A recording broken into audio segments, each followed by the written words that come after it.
this age of humans' impact on the living systems of the world that requires cooperation. To move from the city-state system that was there at 1600 and monarchies to the modern state required a technology that would allow a national identity. In 1550, people in, say, Normandy and Lyon in France spoke different languages. They didn't have an identity. But between that time, the printing press evolved. It didn't evolve, it was created. Fantastic invention, which created a national language. And by virtue of that, an identity. And thus you could create the state. But today,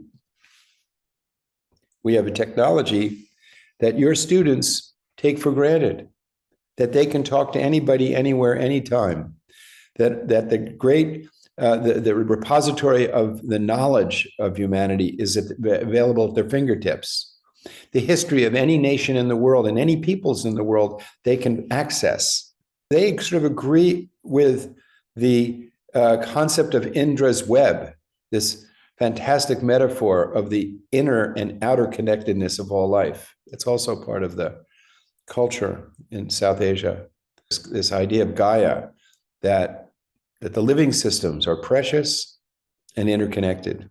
But this is real. These religious metaphors in the Indus Valley civilization are very, very insightful as to our actual condition. But they become very destructive when they get reified in our thinking and they're not experienced. The sacredness of water. People have Ganga Devi as a god, but the water gets polluted.